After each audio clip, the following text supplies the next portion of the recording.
ಇವತ್ತು ನಾಡಿನಾದ್ಯಂತ ರಂಜಾನ್ ಹಬ್ಬದ ಸಂಭ್ರಮ. ಚಾಮರಾಜಪೇಟೆ ಈದ್ಗಾ ಮೈದಾನದಲ್ಲಿ ಸಾಮೂಹಿಕ ಪ್ರಾರ್ಥನೆಯನ್ನ ಮಾಡಲಾಗ್ತಾ ಇದೆ. ಚಾಮರಾಜಪೇಟೆ ಜಿಬಿಎ ಆಟದ ಮೈದಾನದಲ್ಲಿ ಬಿಗಿ ಭದ್ರತೆಯನ್ನ ಒದಗಿಸಲಾಗಿದೆ. ಇವತ್ತು ನಾಡಿನಾದ್ಯಂತ ರಂಜಾನ್ ಹಬ್ಬದ ಸಂಭ್ರಮ. ಹಾಗೆಯೇ ಚಾಮರಾಜಪೇಟೆ ಮೈದಾನದಲ್ಲಿ ಸಾಮೂಹಿಕ ಪ್ರಾರ್ಥನೆಗೆ ಅವಕಾಶವನ್ನ ಕಲ್ಪಿಸಿಕೊಡಲಾಗಿದೆ. ಚಾಮರಾಜಪೇಟೆ ಜಿಬಿಎ ಆಟದ ಮೈದಾನದಲ್ಲಿ ಬಿಗಿ ಭದ್ರತೆಯನ್ನ ಒದಗಿಸಲಾಗಿದೆ. ಓರ್ವ DCP, 3 ACP, 6 inspector, 19 PS, head constable ಸೇರಿ 260 ಪೊಲೀಸ್ ಸಿಬ್ಬಂದಿ ಭದ್ರತೆಗಾಗಿ ನಿಯೋಜನೆ ಮಾಡಲಾಗಿದೆ. ಒಂದು ಕಡೆಯಲ್ಲಿ ನಾಡಿನಾದ್ಯಂತ ರಂಜಾನ್ ಹಬ್ಬವನ್ನ ಮುಸ್ಲಿಂ ಸಮುದಾಯದವರು ಅತ್ಯಂತ ಸಂಭ್ರಮ ಸಡಗರದಿಂದ ಆಚರಣೆ ಮಾಡ್ತಾ ಇದ್ದಾರೆ. ಇತ್ತ ಚಾಮರಾಜಪೇಟೆ ವಿಚಾರಕ್ಕೆ ಬರೋದಾದ್ರೆ, ಚಾಮರಾಜಪೇಟೆ ಆಟದ ಮೈದಾನದಲ್ಲಿ ಸಾಮೂಹಿಕವಾಗಿ ಪ್ರಾರ್ಥನೆಯನ್ನ ಸಲ್ಲಿಸಲಾಗುತ್ತೆ. ಈ ಪ್ರಾರ್ಥನೆಗಾಗಿ ಪೊಲೀಸ್ ಭದ್ರತೆಯನ್ನು ಕೂಡ ಹೆಚ್ಚುಗೊಳಿಸಲಾಗಿದೆ.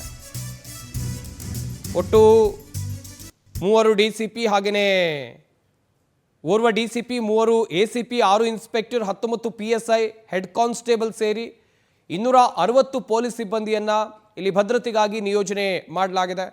ಯಾವ ರೀತಿಯಾಗಿ ಚಾಮರಾಜಪೇಟೆಯ ಆಟದ ಮೈದಾನ ಇದೆ ನೋಡ್ತಾ ಇರಬಹುದು ದೃಶ್ಯಾವಳಿಗಳಲ್ಲೂ ಕೂಡ.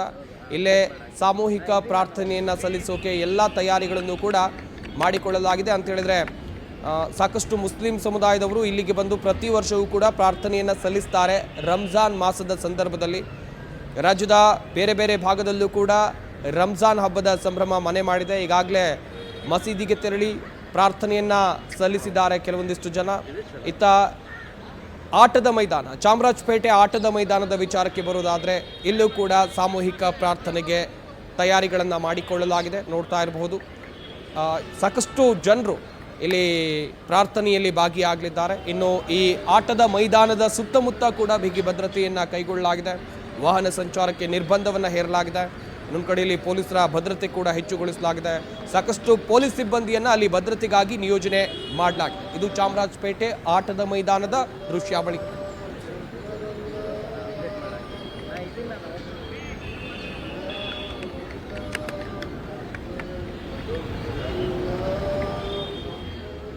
ಚಾಮರಾಜಪೇಟೆ ಜಿಬಿಎ ಆಟದ ಮೈದಾನದಲ್ಲಿ ಬಿಗಿ ಭದ್ರತೆಯನ್ನು ಒದಗಿಸಲಾಗಿದೆ. ಕಾರಣ ಅಂತ ಹೇಳಿದ್ರೆ, ಅಲ್ಲಿ ಇವತ್ತು ಸಾಮೂಹಿಕ ಪ್ರಾರ್ಥನೆಯನ್ನ ಮುಸ್ಲಿಂ ಸಮುದಾಯದವರು ನೆರವೇರಿಸ್ತಾರೆ.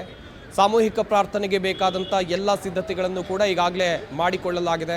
ಚಾಮರಾಜಪೇಟೆ ಆಟದ ಮೈದಾನಕ್ಕೆ ಮುಸ್ಲಿಂ ಸಮುದಾಯದವರು ಬರ್ತಾ ಇದ್ದಾರೆ. ಕಾರಣ ಸಾಮೂಹಿಕ ಪ್ರಾರ್ಥನೆಗಾಗಿ ಈಗಾಗಲೇ ಬೇಕಾದಂಥ ಸಿದ್ಧತೆಗಳು ಎಲ್ಲವನ್ನೂ ಮಾಡಿಕೊಳ್ಳಲಾಗಿದೆ. ಇನ್ನೇನು ಕೆಲವೇ ಕ್ಷಣಗಳಲ್ಲಿ ಪ್ರಾರ್ಥನೆ ಆರಂಭ ಆಗುತ್ತೆ. ಹಾಗೆಯೇ ಚಾಮರಾಜಪೇಟೆ ಆಟದ ಮೈದಾನದಲ್ಲಿ ಇವತ್ತು ಸಾಮೂಹಿಕ ಪ್ರಾರ್ಥನೆ ಇರುವಂಥ ಕಾರಣಕ್ಕಾಗಿ ಪೊಲೀಸರ ಭದ್ರತೆಯನ್ನು ಕೂಡ ಹೆಚ್ಚುಗೊಳಿಸಲಾಗಿದೆ.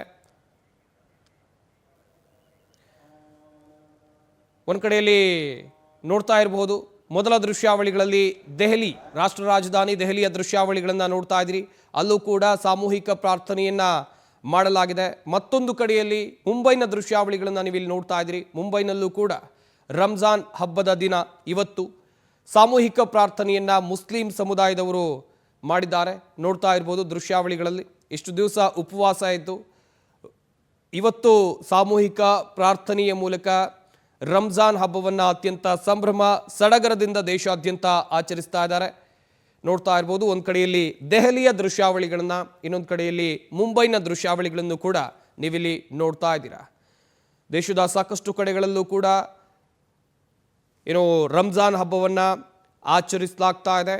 ನಾನು ಹೇಳ್ತಾ ಇದ್ದೆ, ಇಷ್ಟು ದಿವಸ ಉಪವಾಸ ಇದ್ದು ಇವತ್ತು ರಂಜಾನ್ ಹಬ್ಬವನ್ನು ಅತ್ಯಂತ ಸಂಭ್ರಮದಿಂದ ಆಚರಿಸ್ತಾ ಇದ್ದಾರೆ. ರಂಜಾನ್ ಹಬ್ಬ ಮುಸ್ಲಿಂ ಸಮುದಾಯದವರಿಗೆ ಅತ್ಯಂತ ಪವಿತ್ರವಾಗಿರುವಂಥ ಹಬ್ಬ.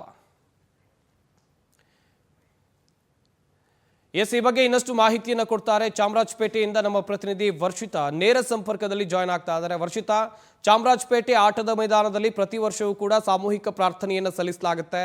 ಈ ವರ್ಷ ಯಾವ ರೀತಿಯಾದಂಥ ಸಿದ್ಧತೆಯನ್ನ ಮಾಡಿಕೊಳ್ಳಲಾಗಿದೆ? ಪ್ರಾರ್ಥನೆ ಎಷ್ಟೊತ್ತಿಗೆ ಶುರುವಾಗುತ್ತೆ? ಎಸ್ ಸಂಪತ್, ಇವತ್ತು ಎಲ್ಲಾ ಕಡೆ ಕೂಡ ರಂಜಾನ್ ಹಬ್ಬವನ್ನ ಬಹಳ ಅದ್ದೂರಿಯಾಗಿ ಆಚರಣೆ ಮಾಡಲಾಗ್ತಾ ಇದೆ. ಅದರಲ್ಲೂ ಕೂಡ ಮುಸ್ಲಿಂ ಬಾಂಧವರು ಇದೀಗ ಬೆಂಗಳೂರಿನ ಈದ್ಗಾ ಮೈದಾನದಲ್ಲಿ ಸಾಮೂಹಿಕವಾದಂತಹ ಪ್ರಾರ್ಥನೆಯನ್ನ ಮಾಡಲಿಕ್ಕೆ ಇಲ್ಲಿಗೆ ಬಂದಿರುವಂತದ್ದು. ಸದ್ಯ ಆ ದೃಶ್ಯಾವಳಿಯನ್ನು ಕೂಡ ತೋರಿಸ್ತಾ ಹೋಗ್ತೀನಿ. ಯಾಕಂದ್ರೆ ಈ ಒಂದು ರಂಜಾನ್ ಉಪವಾಸ ಆಯಿತು. ರಂಜಾನ್ ಉಪವಾಸವನ್ನ ಸಂಪೂರ್ಣವಾಗಿ ಕಂಪ್ಲೀಟ್ ಮಾಡಿ ಇದೀಗ ಕೊನೆಯದಾಗಿ ರಂಜಾನ್ ಇದಕ್ಕೆ ಬಂದಿರುವಂತದ್ದು. ಸದ್ಯ ಈದ್ಗಾ ಮೈದಾನದಲ್ಲಿ ಸರಿಸುಮಾರು 5 ರಿಂದ 10 ಸಾವಿರ ಜನರಿಗೂ ಕೂಡ ಇದೀಗ ಪ್ರಾರ್ಥನೆ ಮಾಡಲಿಕ್ಕೆ ಅವಕಾಶವನ್ನ ಕೂಡ ಕಲ್ಪಿಸಿಕೊಟ್ಟಿರುವಂತದ್ದು. ಜೊತೆಗೆ ಪುಟ್ಟ ಮಕ್ಕಳಿಂದ ಹಿಡಿದು ದೊಡ್ಡವ್ರ ತನಕ ಕೂಡ ಸಾಕಷ್ಟು ರೆಡಿಯಾಗಿ ಬಂದಿದ್ದಾರೆ. ಜೊತೆಗೆ ಒಂದಷ್ಟು ಅಲ್ಲನ್ನ ಪ್ರಾರ್ಥನೆ ಮಾಡೋದಾಗಿರ್ಬೋದು, ಈ ರೀತಿ ಇದನ್ನು ಕೂಡ ಮಾಡ್ತಾ ಇರುವಂತದ್ದು. ಜೊತೆಗೆ ಈಗಾಗಲೇ 9:45ಕ್ಕೆ ಇದು ಸಾಮೂಹಿಕ ಪ್ರಾರ್ಥನೆ ಆರಂಭವಾಗುತ್ತೆ. ಜೊತೆಗೆ ಸುತ್ತಮುತ್ತಲೂ ಕೂಡ ಯಾವುದೇ ರೀತಿಯಾದಂತಹ ಅಹಿತಕರ ಘಟನೆ ನಡೀಬಾರ್ದು ಅನ್ನುವಂತಹ ನಿಟ್ಟಿನಲ್ಲಿ, ಜೊತೆಗೆ ಯಾವುದೇ ರೀತಿಯಾದಂತಹ ಗಲಭೆಗಳು ಕೂಡ ನಡೀಬಾರ್ದು ಅನ್ನುವಂತಹ ನಿಟ್ಟಿನಲ್ಲಿ ಇದೀಗ ಎಲ್ಲಾ ಸಿದ್ಧತೆಗಳನ್ನ ಕೂಡ ಮಾಡ್ಕೊಂಡಿರುವಂತದ್ದು. ಜೊತೆಗೆ ಸಾಮೂಹಿಕ ಪ್ರಾರ್ಥನೆ ಮಾಡುವಂತಹ ಸಂದರ್ಭದಲ್ಲಿ ಯಾರಿಗೂ ಕೂಡ ನೀರಿನ ಅಭಾವ ಆಗಬಾರ್ದು ಅನ್ನುವಂತಹ ನಿಟ್ಟಿನಲ್ಲಿ, ಯಾಕಂದ್ರೆ ಉಪವಾಸ ಇರ್ತಾರೆ, ಹಾಗಾಗಿ ಉಪವಾಸದಿಂದ ಯಾರು ಸುಸ್ತಾಗಬಾರ್ದು ಅನ್ನುವಂತಹ ನಿಟ್ಟಿನಲ್ಲಿ ನೀರಿನ ವ್ಯವಸ್ಥೆಯನ್ನು ಕೂಡ ಕಲ್ಪಿಸಲಾಗಿದೆ. ಇನ್ನೊಂದ್ ಕಡೆಯಾಗಿ ಈಗಾಗಲೇ ಎಲ್ಲರೂ ಕೂಡ ಈದ್ಗಾ ಮೈದಾನದ ಹತ್ರ ಆಗಮಿಸ್ತಾ ಇರುವಂತದ್ದು. ಪೊಲೀಸರು ಕೂಡ ಕಟ್ಟೆಚ್ಚರವನ್ನ ವಹಿಸ್ತಾ ಇದ್ದಾರೆ. ಪ್ರಮುಖವಾಗಿ ಜಮೀರ್ ಅಹಮದ್ ಆಗಿರ್ಬೋದು ಅಥವಾ ಸಿಎಂ ಕೂಡ ಬರುವಂತಹ ನಿರೀಕ್ಷೆ ಇದೆ ಅನ್ನುವಂತಹ ಮಾತುಗಳು ಕೂಡ ಇದೀಗ ಕೇಳಿ ಬರ್ತಾ ಇರುವಂತದ್ದು. ಪ್ರತಿ ವರ್ಷ ಕೂಡ ಇದೇ ರೀತಿಯಾದಂತಹ ಹಬ್ಬವನ್ನು ಆಚರಣೆ ಮಾಡಲಾಗುತ್ತೆ. ಜೊತೆಗೆ ಸಾಮೂಹಿಕ ಪ್ರಾರ್ಥನೆಯನ್ನ ಮಾಡಿಯೇ ಒಂದು ರಂಜಾನ್ ಹಬ್ಬಕ್ಕೆ ಅಂತ್ಯವನ್ನ ಹಾಡಿ ಜೊತೆಗೆ ಭರ್ಜರಿಯಾಗೂ ಕೂಡ ಊಟವನ್ನು ಕೂಡ ಇವತ್ತು ಔತಣಕೂಟವನ್ನು ಕೂಡ ಏರ್ಪಡಿಸುವಂತದ್ದು. ಸದ್ಯ ಇಡೀ ಮುಸ್ಲಿಂ ಬಾಂಧವರು ಎಲ್ಲರೂ ಕೂಡ ಇದೀಗ ಪ್ರಾರ್ಥನೆಯಲ್ಲಿ ಭಾಗಿಯಾಗಿದ್ದಾರೆ. ಸಂಪತ್, ಇನ್ನೇನು ಕೆಲವೇ ಕ್ಷಣಗಳಲ್ಲಿ ಆ ಸಾಮೂಹಿಕ ಪ್ರಾರ್ಥನೆ ನಡೆಯುತ್ತೆ. ಅದಾದ ಬಳಿಕ ಇವರ ಹಬ್ಬ ಯಾವ ರೀತಿ ಮನೆಗಳಲ್ಲೂ ಕೂಡ ಒಂದು ರೀತಿಯಾಗಿ ವಿವಿಧ ಬಗೆಯ ಅಡುಗೆಗಳನ್ನ ಮಾಡಿ ಏನು ಹಬ್ಬವನ್ನ ಆಚರಣೆ ಮಾಡಲಾಗತ್ತೆ. ಸಂಪತ್, ಥ್ಯಾಂಕ್ ಯು ವರ್ಷಿತಾ ತಮ್ಮೆಲ್ಲ ಡೀಟೇಲ್ಸ್ಗಾಗಿ.